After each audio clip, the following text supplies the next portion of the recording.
Hello दोस्तों, नमस्कार। स्वागत है आपका हमारे यूट्यूब चैनल उत्तराखंड जी के वेरी इजी ट्रिक्स में। और आज की इस वीडियो में दोस्तों हम बात करेंगे कंप्यूटर से संबंधित 50 प्लस महत्वपूर्ण इंपॉर्टेंट क्वेश्चंस के बारे में दोस्तों, जो कि आपके आगामी यूके पीएससी और यूके ट्रिपल एससी के सभी एग्जाम्स के लिए दोस्तों बहुत ज़्यादा महत्वपूर्ण प्रश्न रहेंगे।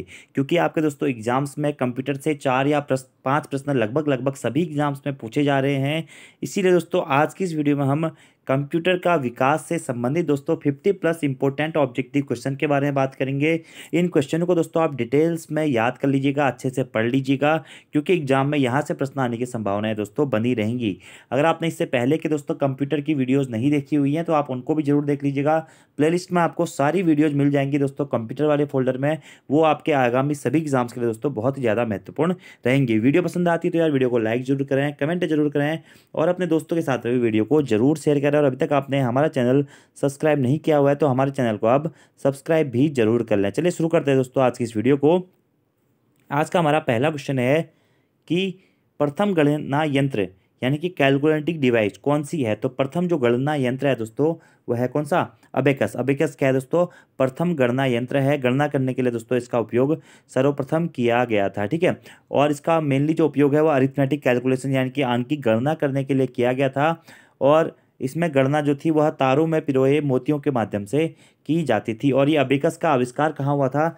चीन में दोस्तों अबेकस का आविष्कार हुआ था, ठीक है। तो सबसे पहले दोस्तों जो गणना करने के लिए किसका प्रयोग हुआ था? अबेकस का दोस्तों प्रयोग हुआ था। हम कंप्यूटर में भी दोस्तों पढ़ते हैं कि कंप्यूटर एक मानव निर्मित मशीन है जिसका उपयोग सबसे पहले गणना करने के लिए ही किया गया था। उसके बाद में डेली डेली वो हमारे डेली जीवन में दोस्तों प्रयोग होने लगा। और आज के टाइम पे आपको पता है कि कंप्यूटर का कितना इंपॉर्टेंट रोल है हमारी लाइफ में। अगला हमारा प्रश्न है दोस्तों कि पैकमैन नामक प्रसिद्ध कंप्यूटर किस काम के लिए बना था। तो जो दोस्तों आपका पैकमैन नामक प्रसिद्ध कंप्यूटर था यह खेल के लिए मुख्यतः इसका निर्माण किया गया था। किसके लिए?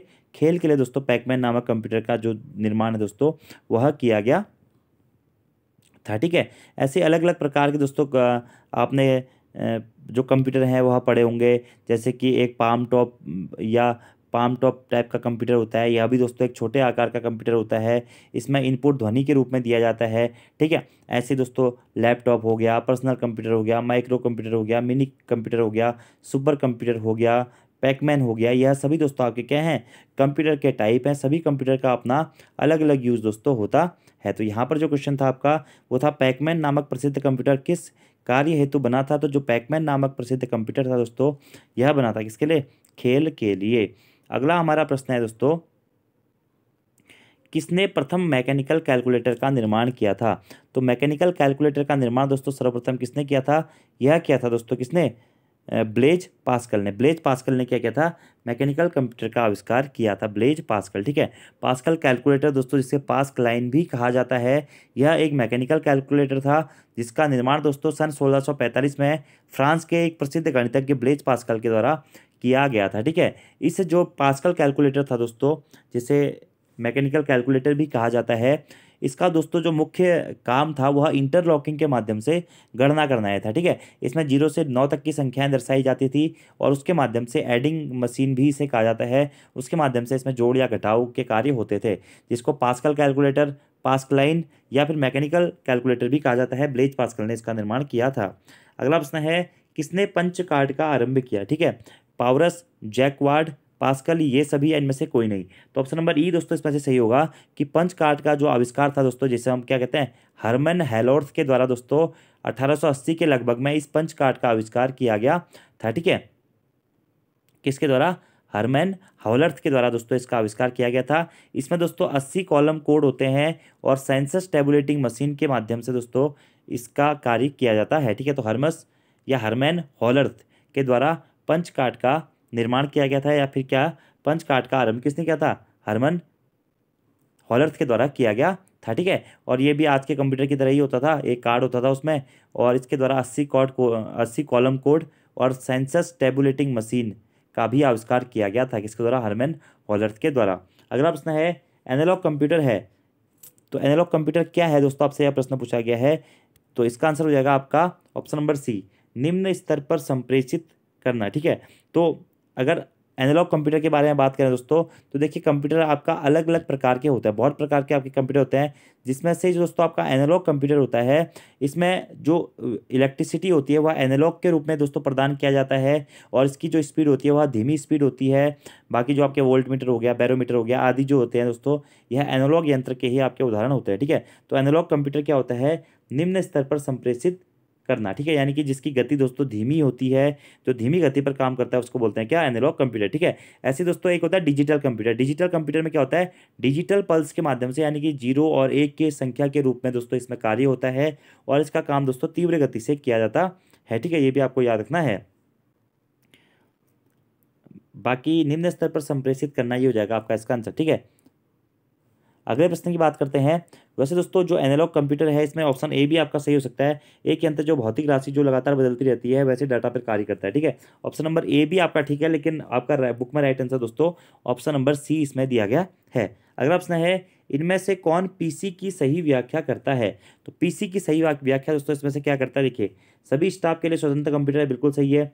हर स्टाफ के लिए उपलब्ध पर्सनल कंप्यूटर जिसका डाटा लेयर सिस्टम से प्राप्त हो सके और स्व उत्पादकता में वृद्धि कर सके, भी बिल्कुल सही है। और पेंटियम द्वारा निर्मित कंप्यूटर होता है, ये भी बिल्कुल सही है। तो ये सभी ऑप्शन दोस्तों आपके किसके संबंध में सही हो जाएंगे दोस्तों, ये सभी ऑप्शन आपके सही हो जाएंगे पीसी के संदर्भ में। ठीक है, पीसी यानी कि आप जिसको दोस्तों पर्सनल कंप्यूटर भी कह सकते हैं। ठीक है, ये आकार में छोटे होते हैं, माइक्रो कंप्यूटर का ही एक टाइप इसे माना जाता है, और एक समय पे इसमें एक यूजर काम कर सकता है। इसका ऑपरेटिंग सिस्टम एक साथ कई मल्टीटास्किंग कार्यों को दोस्तों कर सकता है, इसे इंटरनेट से जोड़ सकते हैं। और भारत में दोस्तों निर्मित जो प्रथम कंप्यूटर था या प्रथम पर्सनल कंप्यूटर था, उसका नाम क्या था, सिद्धार्थ था। क्या था, सिद्धार्थ था। ये भी आपको दोस्तों डायरेक्टली याद रखना है। भारत में जो निर्मित प्रथम कंप्यूटर था इसका नाम सिद्धार्थ था। ठीक है, ये आपको डायरेक्टली याद रखना है।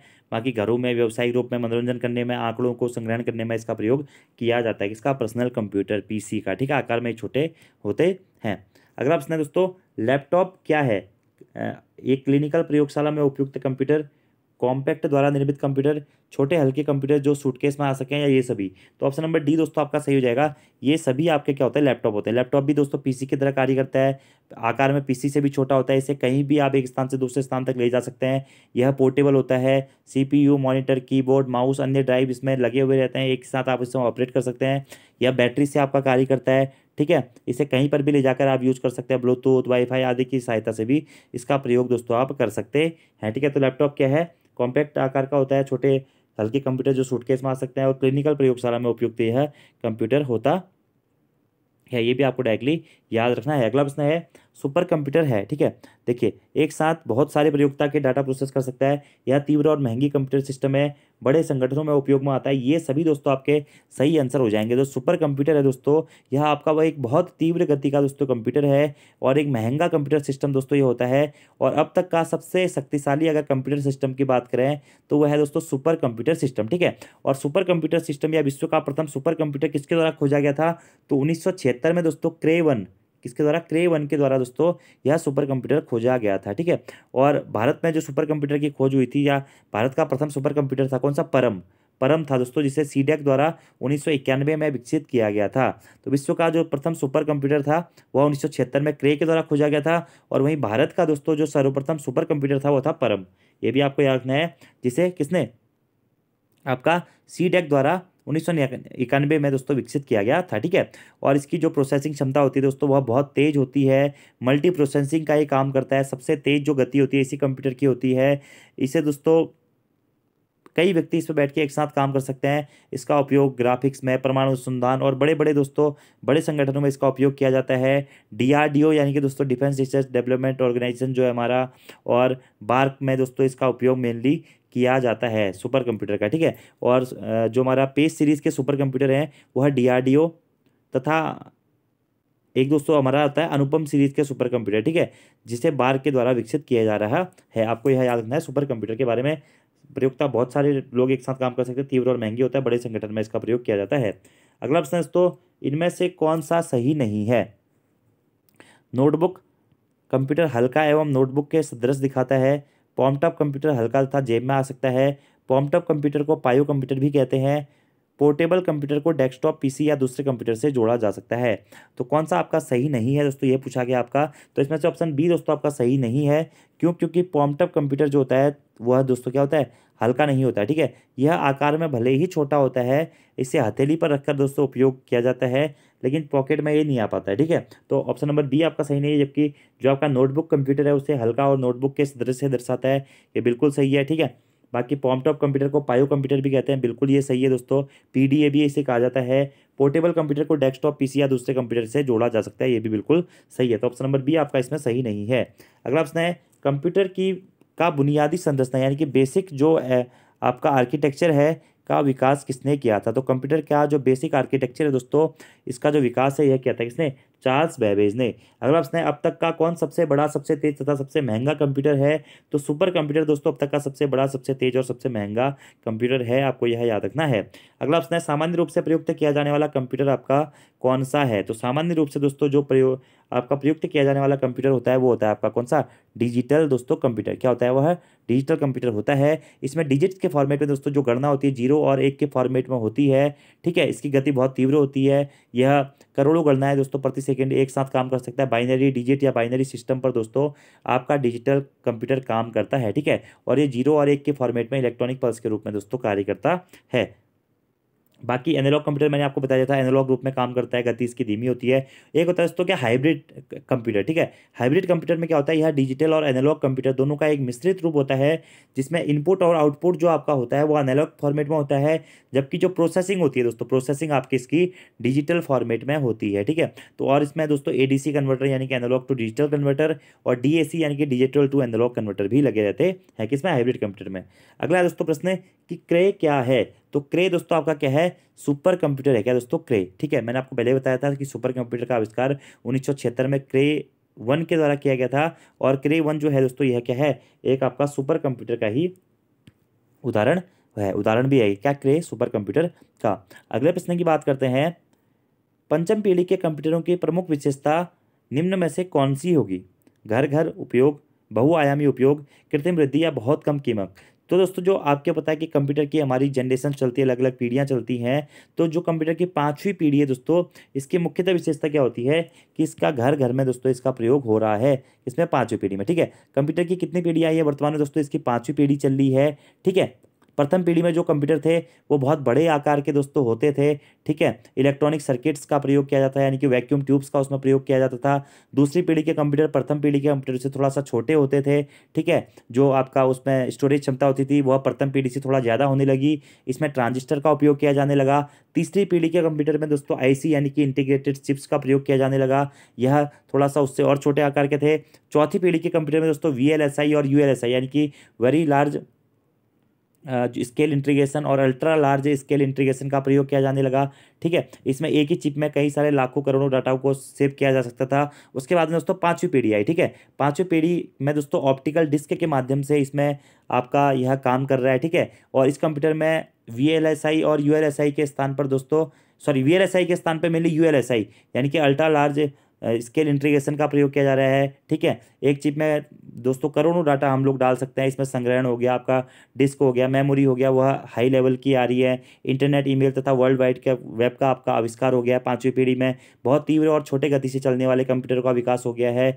आर्टिफिशियल इंटेलिजेंस में इनका दोस्तों प्रयोग किया जा रहा है। पोर्टेबल और डेस्कटॉप पीसी के रूप में दोस्तों यह काम कर रहे हैं 5वीं पीढ़ी के कंप्यूटर, ठीक है। तो इनकी प्रमुख विशेषता है क्या, घर घर इसका दोस्तों उपयोग हो रहा है, ठीक है। इंटरनेट मल्टीमीडिया के उपयोग करने हेतु, ठीक है, ये आपको डायरेक्टली याद रखना है। अगला प्रश्न है ऐसे कंप्यूटर जो पोर्टेबल होते हैं और यात्रा करने वाले प्रयोक्ताओं के लिए सुविधाजनक होते हैं, कौन से होते हैं दोस्तों, वो होते हैं क्या, हमारे लैपटॉप, क्या, लैपटॉप, ठीक है। लैपटॉप को हम एक स्थान से दूसरे स्थान तक ले जा सकते हैं आसानी से, ठीक है। ये भी पीसी की तरह काम करता है, पीसी से छोटा होता है, इसमें एक ही कॉम्पैक्ट सिस्टम होता है। लैपटॉप आप सभी लोगों ने देखा भी होगा। अगले प्रश्न की बात करते हैं दोस्तों, कंप्यूटर के आईसी चिप्स के उत्पादन हेतु निम्नलिखित में से किसकी आवश्यकता होती है। तो सिलिकॉन की आवश्यकता होती है दोस्तों, क्या, आईसी चिप के उत्पादन हेतु किसकी, सिलिकॉन की, ठीक है। अगले प्रश्न की बात करते हैं, मल्टी प्रोग्रामिंग का प्रयोग किस पीढ़ी के कंप्यूटर से शुरू हुआ था। तो मल्टी प्रोग्रामिंग का दोस्तों जो प्रयोग हुआ था वह आपका तृतीय पीढ़ी के कंप्यूटरों से प्रारंभ हुआ था। कौन सी पीढ़ी के कंप्यूटरों से दोस्तों, तृतीय पीढ़ी के कंप्यूटरों से, ठीक है। इसमें आईसी चिप्स का प्रयोग किया गया था सबसे पहले, किसमें, तीसरी पीढ़ी में, ठीक है। और इसमें चुंबकीय कोर और सॉलिड स्टेट का प्रयोग में दोस्तों मेनली किया गया था। या छोटे थे, विश्वसनीय थे उस टाइम पे, तीव्र मतलब सेकंड पीढ़ी के कंप्यूटर्स की अपेक्षा तीव्र काम करते थे। रिमोट प्रोसेसिंग में, टाइम शेयरिंग सिस्टम में, मल्टी प्रोग्रामिंग में दोस्तों इसका प्रयोग किया जाता था। IBM सिस्टम में मेनली इसका प्रयोग किया था। मार्केटिंग, फोरकास्टिंग आदि में भी इसका प्रयोग किया जाता था। और मल्टी प्रोग्रामिंग का जो प्रयोग हुआ था वह भी तीसरी पीढ़ी के दौरान ही हुआ था, ठीक है। आपको ये याद रखना है। इसमें इंटीग्रेटेड सर्किट्स का भी सबसे पहले प्रयोग हुआ था, ठीक है। अगला हमारा प्रश्न है, मेन फ्रेम कंप्यूटर के लिए मल्टीप्लेक्स ऑपरेटिंग सिस्टम कहाँ बनाया गया। तो जो आपका मेन फ्रेम कंप्यूटर है दोस्तों, उसके लिए मल्टीक्स जो ऑपरेटिंग सिस्टम है दोस्तों, यह कहाँ बनाया गया था। यह दोस्तों आपका बेल प्रयोगशाला में बनाया गया था। कहाँ? बेल प्रयोगशाला में बनाया गया था, ठीक है। अब दोस्तों प्रश्न आते हैं आपके, मेन फ्रेम कंप्यूटर क्या होते हैं, ठीक है। मेन फ्रेम कंप्यूटर जो होते हैं दोस्तों, इनमें मशीनों की विशेषता आपकी जो होती है, लार्ज इंटरनल मेमोरी स्टोरेज तथा सॉफ्टवेयर और पेरिफेरल यंत्रों का वृहद रूप से इसमें जोड़ा जाता है। ये आकार में थोड़ा सा बड़े होते हैं। इनके कार्य करने की क्षमता तथा गति दोस्तों तीव्र होती है, ठीक है। इसमें एक साथ कई सारे लोग काम कर सकते हैं। और इसके लिए जो आपका मल्टीक्स ऑपरेटिंग सिस्टम है, इसका निर्माण दोस्तों बेल प्रयोगशाला में किया गया था, ठीक है। कुछ अगर इसके उपयोगों की बात करें तो बैंकिंग में, अनुसंधान में, रक्षा में, अंतरिक्ष में मेन फ्रेम कंप्यूटर का यूज किया जाता है। और मेनली इसका यूज दोस्तों लार्ज इंटरनल मेमोरी स्टोरेज तथा सॉफ्टवेयर और पेरिफेरल यंत्रों को वृहद रूप से जोड़ने हेतु किया जाता है, ठीक है। तो बेल प्रयोगशाला ने इसका निर्माण किया था। अगला प्रश्न है, चार्ल्स बेबेज के प्रथम मैकेनिकल कंप्यूटर को किस नाम से जाना जाता है। तो दोस्तों चार्ल्स बेबेज का जो प्रथम मैकेनिकल कंप्यूटर था दोस्तों, इसे जाना जाता है, इनमें से किसी नाम से दोस्तों इसे नहीं जाना जाता है, ठीक है। अगले प्रश्न की बात करते हैं, विश्व का सबसे पहला सुपर कंप्यूटर कब बना था। तो विश्व का दोस्तों जो आपका सबसे पहला सुपर कंप्यूटर था, यह बना था आपका 1976 में क्रे के द्वारा, ठीक है। अगला प्रश्न है, व्यक्तिगत तौर पर किस कंप्यूटर का प्रयोग किया जाता है, ठीक है। तो व्यक्तिगत तौर पर दोस्तों सर्वाधिक दोस्तों जो प्रयोग किया जाता है वो किया जाता है किसका, माइक्रो कंप्यूटर का। किसका? माइक्रो कंप्यूटर का प्रयोग दोस्तों व्यक्तिगत रूप से सर्वाधिक किया जाता है, ठीक है। अब जो माइक्रो कंप्यूटर होते हैं दोस्तों, इसमें जो प्रोसेसर होता है उसमें माइक्रो प्रोसेसर का यूज किया जाता है, इसलिए इसे माइक्रो कंप्यूटर भी कहा जाता है, ठीक है। इसमें इनपुट के लिए कीबोर्ड और आउटपुट के लिए मॉनिटर का प्रयोग मेनली किया जाता है। और व्यावसायिक तौर पर घरों में, मनोरंजन, चिकित्सा आदि के क्षेत्र में दोस्तों इसका प्रयोग किया जाता है। किसका? माइक्रो कंप्यूटर्स का, ठीक है। अगर इसके कुछ उदाहरणों के बारे में बात करें तो एप्पल हो गया, मैक हो गया, MSC हो गया, इसके उदाहरण है। अगला प्रश्न है, कंप्यूटर का जनक दोस्तों किसे कहा जाता है। तो चार्ल्स बेबेज को दोस्तों क्या कंप्यूटर का जनक कहा जाता है। किसे? चार्ल्स बेबेज को, ठीक है। अगले प्रश्न की बात करते हैं, भारत में निर्मित प्रथम कंप्यूटर का नाम क्या है। तो भारत में निर्मित प्रथम कंप्यूटर का नाम था दोस्तों क्या, सिद्धार्थ। क्या था? सिद्धार्थ। मैंने आपको बताया भी था। अगला प्रश्न है, सबसे तेज कंप्यूटर कौन सा होता है दोस्तों। तो जो आपका सुपर कंप्यूटर होता है दोस्तों, यह आपका सबसे तेज कंप्यूटर होता है। अगले प्रश्न की बात करते हैं, भारत में निर्मित परम कंप्यूटर किस प्रकार का दोस्तों कंप्यूटर है। तो जो दोस्तों आपका परम है वह किस प्रकार का कंप्यूटर है, वह दोस्तों आपका क्या है, सुपर कंप्यूटर है। परम क्या है, किस प्रकार का कंप्यूटर है दोस्तों, परम सुपर कंप्यूटर है। और कब खोजा गया था दोस्तों इसे, तो सीडेक के द्वारा दोस्तों इसे 1991 में विकसित किया गया था। किसके द्वारा? सीडेक के द्वारा, ठीक है। मल्टी प्रोसेसिंग तथा पैरेलल प्रोसेसिंग में दोस्तों इसका प्रयोग मेनली सुपर कंप्यूटर्स का किया जाता है। अगला प्रश्न है, पूर्व में फोटॉन के साथ कार्य करने वाले कंप्यूटर किस युग के थे, ठीक है। तो पूर्व में दोस्तों जो फोटॉन के साथ में कार्य करने वाले कंप्यूटर थे वह कौन सी जनरेशन के थे। तो वो तो दोस्तों दूसरी जनरेशन के कंप्यूटर थे, जिसमें ट्रांजिस्टर का प्रयोग किया जाता था। अगला प्रश्न है, माइक्रो प्रोसेसर किस पीढ़ी का कंप्यूटर है। तो दोस्तों जो आपका माइक्रो प्रोसेसर है यह आपका दोस्तों चौथी पीढ़ी का कंप्यूटर है। कौन सी पीढ़ी का? चौथी पीढ़ी का। अगला प्रश्न है, टेली प्रोसेसिंग और टाइम शेयरिंग का उपयोग किस पीढ़ी के कंप्यूटर में हुआ था। तो टेली प्रोसेसिंग दोस्तों तथा टाइम शेयरिंग का जो प्रयोग है वह दोस्तों आपका तीसरी पीढ़ी के कंप्यूटर्स में हुआ था। तीसरी पीढ़ी के कंप्यूटर में। अगला प्रश्न है, गणना संयंत्र एबेकस का आविष्कार किस देश में हुआ था। तो चीन में दोस्तों हमारा क्या हुआ था, एबेकस का आविष्कार हुआ था। अगला प्रश्न है, प्रथम पीढ़ी के कंप्यूटर में क्या होता था, बड़ा आकार दोस्तों इसका होता था। और आपका बड़ा आकार होता है इसमें। ऑप्शन नंबर बी आपका सही हो जाएगा, ठीक है। तो मैंने आपको बता ही दिया था कि प्रथम पीढ़ी के कंप्यूटर, द्वितीय पीढ़ी के कंप्यूटर, तृतीय पीढ़ी के कंप्यूटर, चतुर्थ पीढ़ी के कंप्यूटर और पंचम पीढ़ी के कंप्यूटर मेनली दोस्तों यह कंप्यूटर के जनरेशन का बढ़ता हुआ रूप था।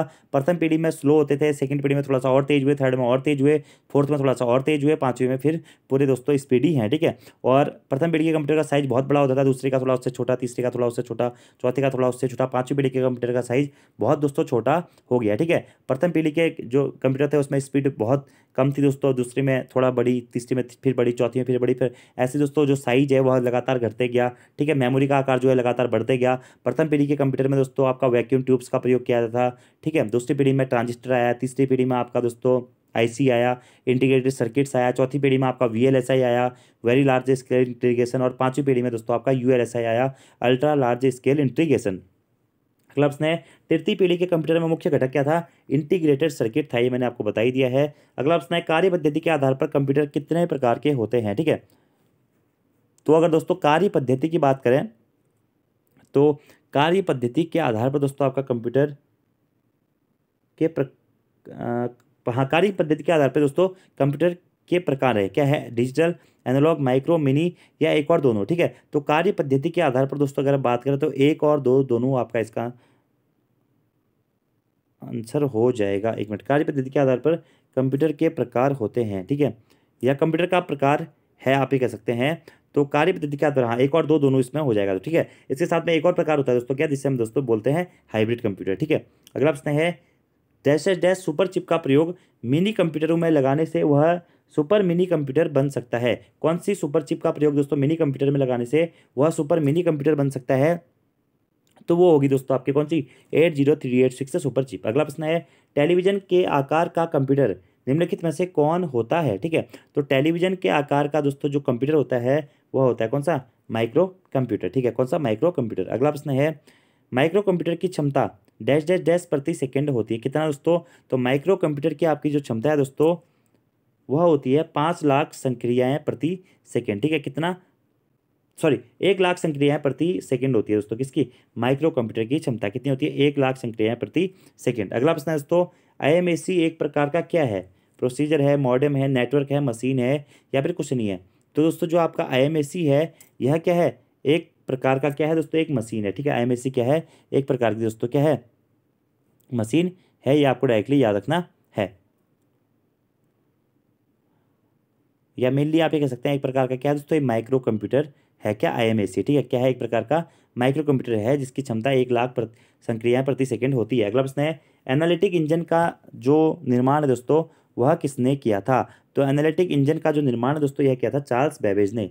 अगला प्रश्न है, इनमें से कौन सी एक कंप्यूटर की मुख्य विशेषता होती है? फाइल, गेम, गति, सीडी, या फिर फ्लॉपी?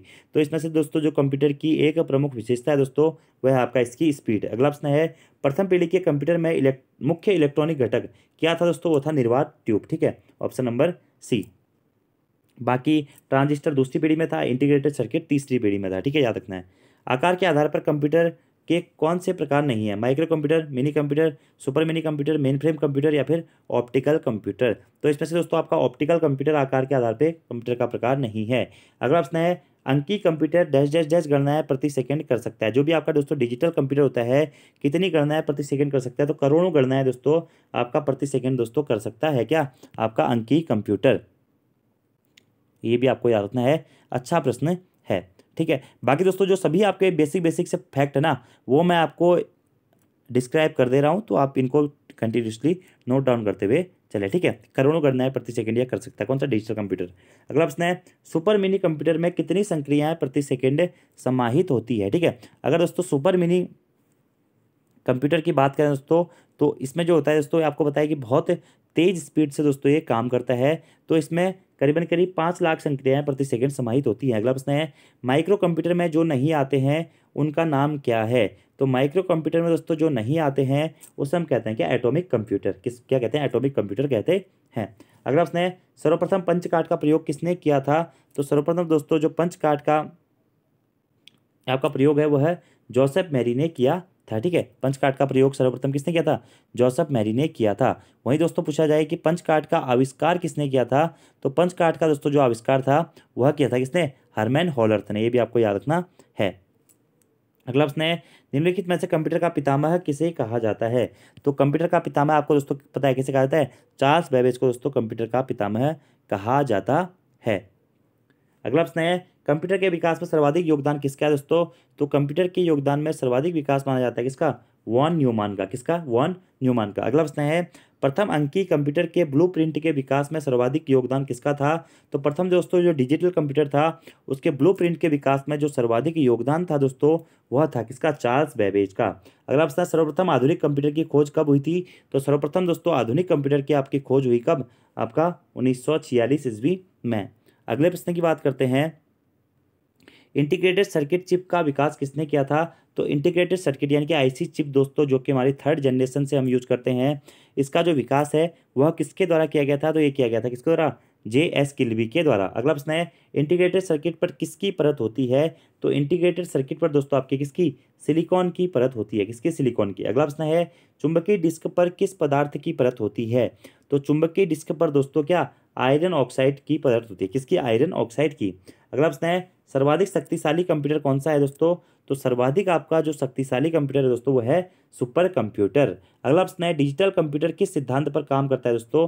तो जो आपका डिजिटल कंप्यूटर होता है दोस्तों यह आपका गणना सिद्धांत पर काम करता है। ठीक है, और एनालॉग कंप्यूटर जो है वह विद्युत सिद्धांत पर काम करता है। अगला प्रश्न है, सुपर कंप्यूटर अन्य कंप्यूटरों से किस संदर्भ में भिन्न होते हैं? ठीक है, तो सुपर कंप्यूटर जो होता है वह अन्य कंप्यूटर से मुख्यतः जो उसकी क्षमता होती है, परिकलन क्षमता होती है, उसकी स्पीड होती है और बृहद स्मृति भंडार होता है उसमें डिफरेंट रहते हैं। अगला प्रश्न है, आधुनिक डिजिटल कंप्यूटर में किस पद्धति का उपयोग किया जाता है? तो आधुनिक डिजिटल कंप्यूटर में दोस्तों इसमें से आपका द्विआधारी अंक पद्धति का प्रयोग किया जाता है। किसका? यानी कि जो आपका 0 और 1 की फॉर्मेट में बाइनरी डिजिट सिस्टम का प्रयोग किया जाता है। अगला प्रश्न है, भारत में निर्मित परम सुपर कंप्यूटर का विकास किस संस्था ने किया था? तो दोस्तों जो परम सुपर कंप्यूटर का आविष्कार है यह किस संस्था ने किया था? तो ये किया था दोस्तों सीडेक नामक संस्था ने। अगला प्रश्न है, इंटीग्रेटेड सर्किट के आविष्कार में किस पीढ़ी का जन्म हुआ था? आईसी के आविष्कार में दोस्तों कौन सी पीढ़ी? तो तृतीय पीढ़ी में दोस्तों हमने क्या किया था? आईसी का यूज किया था। कौन सी पीढ़ी में? तृतीय पीढ़ी में। अगला प्रश्न है, चतुर्थ पीढ़ी का मुख्य अवयव क्या होता है दोस्तों? तो चतुर्थ पीढ़ी का जो आपका मुख्य अवयव है यह है दोस्तों क्या? VLSI, very large system. ठीक है, वेरी लार्ज इंटीग्रेटिंग सिस्टम आपका इस VLSI का प्रयोग हमारा किया गया था। कौन सी पीढ़ी में? चौथी पीढ़ी में। ठीक है, very large scale integration, very large scale integration. ठीक है, ये आपको याद रखना है। VLSI की फुल फॉर्म पूछी जा सकती है, वेरी लार्ज स्केल इंटीग्रेशन, और ULSI की अल्ट्रा लार्ज स्केल इंटीग्रेशन। ठीक है, तो चतुर्थ पीढ़ी का मुख्य अवयव क्या था? बृहद एकीकृत परिपथ, इसे दोस्तों हिंदी में कहा जाता है। ठीक है, अगले प्रश्न की बात करते हैं, एक छोटे सिलिकॉन चिप पर ट्रांजिस्टरों और अन्य इलेक्ट्रॉनिक उपकरणों के साथ पूर्ण इलेक्ट्रॉनिक सर्किट को क्या कहते हैं? तो एक सिलिकॉन चिप पर ट्रांजिस्टर और अन्य इलेक्ट्रॉनिक उपकरणों के साथ में जो एक इलेक्ट्रॉनिक सर्किट बनेगा इसे हम बोलते हैं दोस्तों क्या? Integrated circuit. अगला हमारा प्रश्न है, कौन सा डिवाइस या उपकरण हाथ पकड़ या हैंड होल्ड ऑपरेटिंग प्रणाली का इस्तेमाल करता है? ठीक है, तो जो आपका PDA है दोस्तों वह करता है हैंड होल्ड प्रणाली का प्रयोग। ठीक है, और इसी PDA को दोस्तों क्या कहा जाता है? इसी PDA को दोस्तों आपका कहा जाता है क्या? Palmtop. क्या? Palmtop. अगला प्रश्न है, कोई कंप्यूटर एनालॉग डाटा को पहचानने और समझे इसके लिए पहले इसे क्या करते हैं? तो कोई भी कंप्यूटर दोस्तों आपका एनालॉग डाटा को पहचानने और समझे इसके लिए इसे क्या करते हैं दोस्तों? डिकोड किया जाता है या डिकोड किया जाना होगा। तो ये थे दोस्तों आपके कंप्यूटर के विकास से संबंधित 62 महत्वपूर्ण प्रश्न जो कि मैंने आपको करवा दिए हैं, और सभी प्रश्न दोस्तों आपके एग्जाम्स के पॉइंट ऑफ व्यू से बहुत ज़्यादा महत्वपूर्ण है। खासकर जो कंप्यूटर की पीढ़ियाँ होती हैं, पहली, दूसरी, तीसरी, चौथी, पांचवी, और जो कंप्यूटर मैंने आपको बताए आपका लैपटॉप हो गया, पर्सनल कंप्यूटर हो गया, माइक्रो कंप्यूटर हो गया, मेन फ्रेम कंप्यूटर हो गया, इनसे संबंधित प्रश्न दोस्तों। ठीक है, और प्रथम पीढ़ी, द्वितीय पीढ़ी, तृतीय पीढ़ी इसके संदर्भ में, और दूसरा दोस्तों कुछ फुल फॉर्म आपको यहाँ पर याद रखनी पड़ेगी। VLSI हो गया, ULSI हो गया, ऐसे दोस्तों एक होता है हमारा ENIAC। ठीक है, ENIAC की फुल फॉर्म भी आपको याद रखनी पड़ेगी। ठीक है, इसकी फुल फॉर्म दोस्तों अब होती है आपकी क्या? Electronic numerical integrated and calculator. ठीक है, ये इसकी फुल फॉर्म होती है। तो ऐसे दोस्तों आपको ये चीज़ें याद रखनी पड़ेंगी, आपके एग्जाम्स के लिए इंपॉर्टेंट है। अब मैं दोस्तों आपको कुछ दिखा देता हूँ, अगर आपको पढ़ना है डिटेल्स में तो आप यहाँ से पढ़ सकते हैं। इसमें सभी चीज़ें आपको देखने को मिल जाएंगी जो भी बेसिकली मैंने आपको क्वेश्चन करवाए हुए ना। अगर आपको किसी भी क्वेश्चन में कोई भी डाउट है तो आप डिटेल्स में पढ़ सकते हैं। जैसे सुपर कंप्यूटर के बारे में दोस्तों आप यहाँ पे पढ़ सकते हैं। देखिए, पाम टॉप हो गया, लैपटॉप हो गया, आपका पर्सनल कंप्यूटर हो गया, माइक्रो कंप्यूटर हो गया, मिनी कंप्यूटर हो गया, आपका जो मेन फ्रेम कंप्यूटर है उसके बारे में यहाँ पर दिया गया है, hybrid computer, analogue computer, digital computer, इसके आधार पर जनरल पर्पज कंप्यूटर और स्पेशल पर्पज कंप्यूटर हो गया। बाकी पांचवी पीढ़ी की क्या विशेषताएं थी, चौथी पीढ़ी की क्या विशेषताएं थी, तीसरी पीढ़ी की क्या विशेषताएं थी, दूसरी पीढ़ी की दोस्तों आपकी क्या विशेषताएं थी वो यहाँ पर हैं। ठीक है, और प्रथम पीढ़ी की क्या विशेषताएं थी आप यहाँ पर पढ़ सकते हैं। ऐसे ही पांचवी पीढ़ी के कंप्यूटर्स के बारे में, और ये चौथी पीढ़ी के कंप्यूटर्स के बारे में, तीसरी पीढ़ी के कंप्यूटर्स के बारे में, दूसरी पीढ़ी के कंप्यूटर्स के बारे में और पहली पीढ़ी के कंप्यूटर्स के बारे में आप जान सकते हैं कि पहली पीढ़ी 1942 से 1955 तक चली थी, दूसरी पीढ़ी दोस्तों 55 से 64 तक चली थी, तीसरी पीढ़ी 65 से 74 तक चली थी, चौथी जो पीढ़ी थी 1975 से दोस्तों अब तक यह चल रही है, ठीक है। वैसे पांचवी पीढ़ी भी अभी वर्तमान में हमारी चल रही है, ये आपको याद रखना है। इसी के साथ साथ दोस्तों कुछ महत्वपूर्ण चीज़ें दोस्तों यहाँ पे देखिए, जैसे कि विकास वर्ष और इसके मुख्य तथ्य, अबेकस हो गया, पास्कल्स हो गया, कैलकुलेटर हो गया, बाकी हर्मन टेबुलेटिंग हो गया, पंच कार्ड हो गया, एनीएक हो गया, ठीक है। इन सब एडिसैक हो गया, यूनिवैक हो गया, इसके बारे में दोस्तों आप पढ़ सकते हैं। यूनिवैक फर्स्ट जो था आपका, यह प्रथम कंप्यूटर था जो व्यावसायिक रूप में उपलब्ध था। ऐसी एडसेक था, यह कंप्यूटर दोस्तों सूचनाओं और निर्देशों को अपनी मेमोरी में संग्रहण करने में सक्षम था। तो इन चीज़ों को दोस्तों आप पढ़ सकते हैं। इसी के साथ यहाँ पे देखिए यूनिवैक का फुल फॉर्म आपसे पूछा जा सकता है, क्या होता है यूनिवैक का फुल फॉर्म? ये होता है universal automatic computer, universal automatic computer दोस्तों इसका प्रयोग फुल फॉर्म होता है, ठीक है। ऐसे ही आपका एडसेक हो गया, स्टोर्ड प्रोग्राम कॉन्सेप्ट होता है, ठीक है। ऐसे आपका एनीएक हो गया जो आपका electronic numerical integrated and calculator होता है, ठीक है। पंच कार्ड हो गया, ऐसे ही यहाँ पर आप पढ़ सकते हैं एनालिटिकल इंजन के बारे में, पास्कल कैलकुलेटर के बारे में और अबेकस के बारे में, ठीक है। तो ये था आपका कंप्यूटर के विकास से संबंधित महत्वपूर्ण दोस्तों फैक्ट्स। मैंने आपको पूरा लेसन करा दिया है कंप्यूटर फॉर्मेट में, और जो भी महत्वपूर्ण चीज़ें यहाँ से पूछी जा सकती थी सभी मैंने करवा दी हैं। फिर भी आप कुछ चीज़ों को दोस्तों पढ़ लीजिएगा, जैसे कि ये जो चीज़ें हैं इनको आप अच्छे से पढ़ लें। आपके पास बुक भी होगी है, लूसेंट की किताब है, तो यहाँ से आप इसको पढ़ सकते हैं। So thank you friends, thanks for watching video, see you next time, धन्यवाद।